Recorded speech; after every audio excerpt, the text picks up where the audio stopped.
Bishayoon nugas buddeena yoo nyaadhe siinuma ba'a malee naan taa'u. Ishee.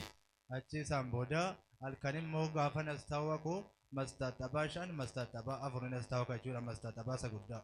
Wanti na keessaa bahu bishaan. Halkan tokkotti moo? Ishee. Tuma yaalamu fayyuu hin dandeenye isani amma dhukkubsadhee dhufe immoo jechuudha. Ji'a tokkoo fi torba sadii ciisee as taa'u kan mastaxabaan 4 dhiigina keessaa bahee. Gubbatiin citee bahee tasfaa'ee nafuu jedhee hizbiin buna tumate eega. Ne gooftaa galateeffadhaa fi nama gargaaru kanaaf. Intinnaa galata keessan alaas manas kan jirtan mataa garratti harka walitti tumaati gooftaaf galata fidaa. Achi isaan booda barumsa na foolii ta'uu isdiroon guutadhee tan dhufe.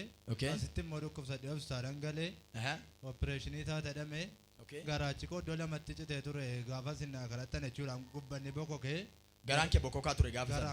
Garaan koo bokokaa ture. Opereeshinii hin taane yeroo sana. Opereeshinii hin taane malee. Ishee. Achi garaan koo bokokaa ture as bukkeen immoo godin immoo citaa ture.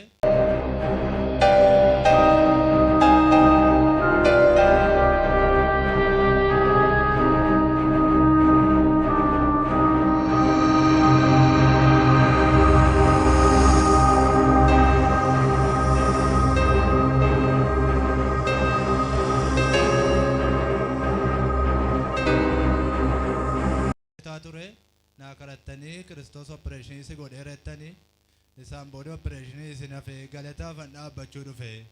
Amma nagaa mataate? Nagaadha. Intinnaa tamma iyyaa foori caleen cayyuudhaaf galata dhiyeessaa. Gaafa tana hafuurri Waaqayyoo asirratti gaafatti siif kadhadhu. Billaan osoo hin taane humnuma hafuura qulqulluutiin opereeshinii akka ati taatu Waaqayyo dubbate akka ati yeroo sana taate siif nama gaafa sana as turetu beekaa. Wanti garaa keeratti biqile dooktarri immoo ija ogummaa isaatiin ilaale meeshaan ilaale immoo seentimeetira 2 tuqaa wayii dheeratee jira gara seentimeetira 2 tuqaa 8 biqilee jira garaacha keeratti jedhe. Inni akkam ta'eere? Mbadeka Kiristoos to balleesse. Intinnaa tammayyuu kana caalchisaa Iyesuus Kiristoosiif galatatu ta'a ulfinatu ta'a ililchuu kan danda'u fooricuu kan danda'u Waaqayyo kanaaf. Gaafa sinnaa kadhattan sana si damneen baane. Gaafan bahusti dhaqeetanii bayyanatee azadde nyaadhe asii bahuyyuu dhugaan seenan fiigichaan hin galee. Nyaattuu hin deemtuu dandeessee dur. Hin deemu eeyyee maal asitti argitanitu miti tiradheen dhufe gaafa sinnaa kadhattan hunda dhutaale malee tiradheen dhufe. Eeshee. Achi asii bahee bayyanatee azadde nyaadheen annu kumne. Nyaattu turtee kanaan dura. Nyaadduun ba'a kaayoo nyaadhes. Eeshee. Hin taa'ee jechuudha yeroo nyaadduun taa'ee bayyanatiin azadde. Irrattiin iyyuu bishaan dhugee duraan nyaadhee keessa bishaan irrattiin dhugu. Achi kana hunda yoo eenyu jedhee nyaata sana na nyaadhee duraan shuroonuun ta'a amma foonuu nyaadhee ta'a jira.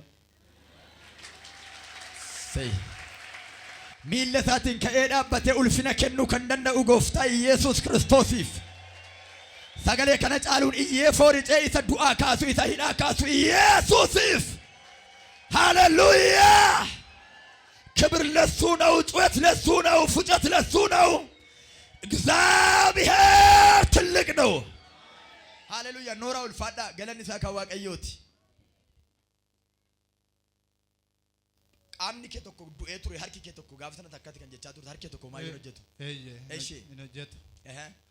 Fayyera hundattiyyuu. Amma humtuu nagaa keeti. Amma humtuu nagaa kooti wisdiroon guutadheeni ture barnoota kootti deebi'ee barachaa jira. Oh my God! ኢየሱስ ጌታ ነው። ከዚህ በላይ ምን ያስደስታል? እግዚአብሔር ትልቅ ነው። በገ ጉፍትችት ያደት እነት ደሙ እንደኛ እነት ስሬት ጭፍት ሁሉም ቱ ይናፈም እናፈ ሁንዱ ኛተ ኬት ኛቻርት ኛታ ኮኛ ዳጅራ ነምማ ዲሰ ገለደ እቺ አሳጅራ ክርስቶስን መኩኖ barnoota kootti na deebise. Say galateeffadhaa fi Waaqayyo maqaan Waaqayyo ulfaatu. Ba'uunet dhukkubsataan meeqa dhufee atitti fayyaa oolaa kan namoonni hundumtuu yeroo hundumaa argaa turtan kan gurbaa kanaa garuu baay'ee na raajeffachiise baay'ee na gammachiise. Haadhaaf abbaa isaa bira hin jiru namni ganama qursii kennee fi guyyaa moo maaltu si barbaachisa ittiin jedhu hin jiru galgala moo maal si wayya kan jedhee filachiisu hin jiru dhukkubsataadha ta'uu nyaatu sayyuu hin ba'a harka haadhaaf harka abbaa irra hin jiru nama chaalenjii akkasii keessa jiru gaafa gooftaan qaqqabee haadhaaf abbaa ta'uuf caalaa maaltu nama gammachiisa. Lafa rakkinaatti qaqqabee lafa namni abdii kutatetti qaqqabee namoonni akkasa abdii kutannaa ulfaataa keessa jirtan hin sodaatinaa. Dhugaa